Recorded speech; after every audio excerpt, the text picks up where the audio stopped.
By their fruits ye shall know them. See Matthew chapter 7, verse 20. Fruit Happens, a story by Michael Christopher. For most of his life, Michael Christopher has been a user of English in all its written forms: essays, poems, songs, theatrical sketches, opera librettos, newsletters, textbooks, and marketing copy of every possible description. Delhi or She was his first novel. Fruit Happens fills in some of the blanks in Delhi's early life as a young teenager. Most important of all, Michael became a Christian when he was slightly older than Delhi or She was in this story. As far as he knows, he has never actually saved the life of another person, but he embraces the fruits of the Spirit as fervently as Delhi did and believes they can make tremendous differences in our lives. Fruit Happens when you spend time with God. Fruit Happens also features one of the most exciting characters you might ever meet. His name is Deli O'Shea, and his game is over the top in every possible way.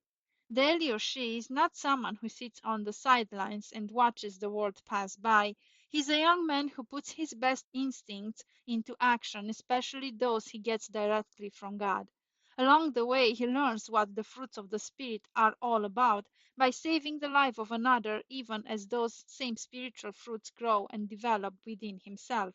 He's also a very special person in other ways as well, but you'll have to read his story to find out what they are. A word from Delhi.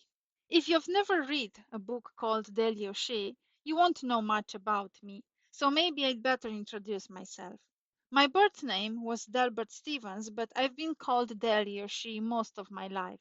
I was born in 1885.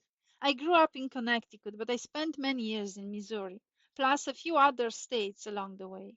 During much of that time, I was a singer and a dancer, although I found myself in the middle of a lot of other adventures too, like robbery, kidnapping, and things even worse than that. But I was always on the right side of the law, even though I sometimes had to dance pretty fast to stay there.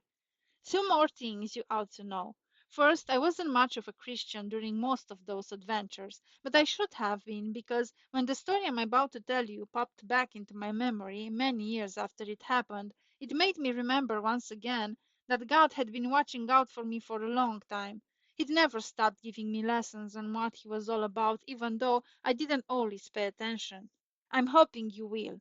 Finally, I really didn't want to mention this, but somewhere along the line you've got to know it. I am what people used to call a midget. Nowadays they call me a little person, but to me it's all the same. At my very tallest, I was never more than 37 inches high and never weighed more than 65 pounds. In many ways, physical size doesn't matter one bit. On the other hand, it might have had something to do with part of the story I want to tell you in the next few pages. So, I picked this book for our next project because I believe deepens the thematic we have for the month of November on our A Thought for the Month section. So, check on that and let's enjoy some quality time while we read and listen to this book together.